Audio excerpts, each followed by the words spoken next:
Hello, I'm Dr. Sharada. I'm an associate professor in the Department of Microbiology at Shadan Institute of Medical Sciences. This video is about Japanese encephalitis. This is made by Shadan Institute of Medical Sciences to improve the awareness regarding such diseases. Encephalitis is inflammation or infection of the brain.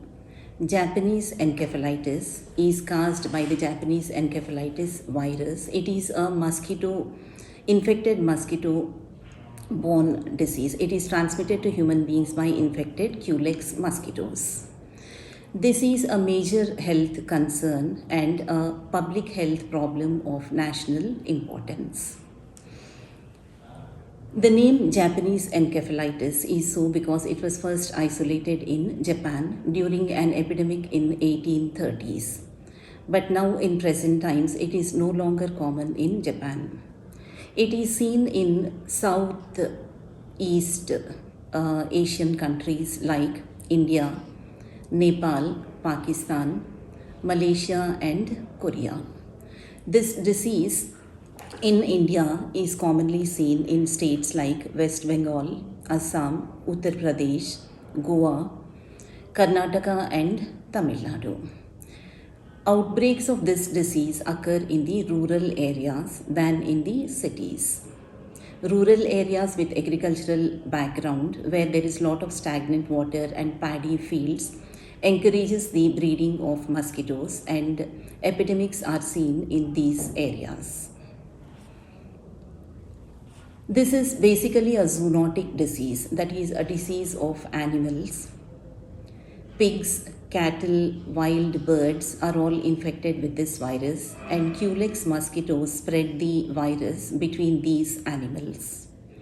Occasionally human beings get infected when the infected Culex mosquito bites human being, that is the virus is transferred from animal to human beings. Pigs have a major role to play in this disease. They act as amplifier hosts. Cattle and wading birds, wild birds, they carry the virus in them. They act as reservoir hosts. And it is during the rainy season that these outbreaks or epidemics are seen. Human to human infection does not occur. The mosquito cannot carry the virus from human being to human being. Now, clinical signs and symptoms. Mosquito carries the virus from the animal to the human. Human gets infected, but most often does not develop the disease. It is only 1 out of 200 to 300 people that actually develop the disease and show signs and symptoms, and it is more commonly seen in children. It generally starts with abdominal pain and vomitings.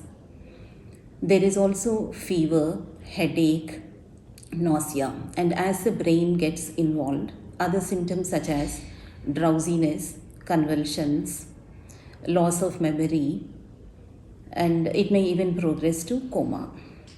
Mortality is very high once the disease sets in. Mortality can be as high as 25 to 50%, and people who recover from the disease show residual paralysis or some such sequelae.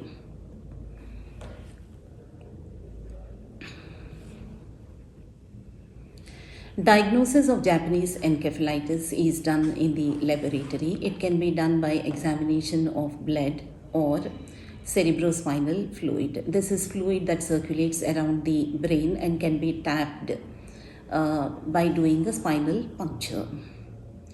Treatment, there is no specific treatment for Japanese encephalitis. Even after diagnosis, there is no specific antiviral drug.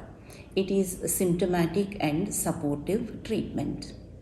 The most important part of this video is that it is a preventable disease and the precautions or preventive measures that we can take to control this disease. So the preventive measures include control of mosquito population by removing stagnant water, establishment of piggeries away from residential areas.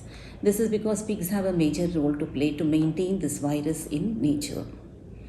Third and the most important part is vaccination. Countries like China and Korea, Japan have controlled this infection in their countries by active vaccination. So, vaccination is highly recommended for people in endemic areas. And vaccination for pigs has also been proposed. So the bottom line is that it is a preventable disease, and in this video we wanted to emphasize the importance of vaccination and mosquito control in the prevention of this disease.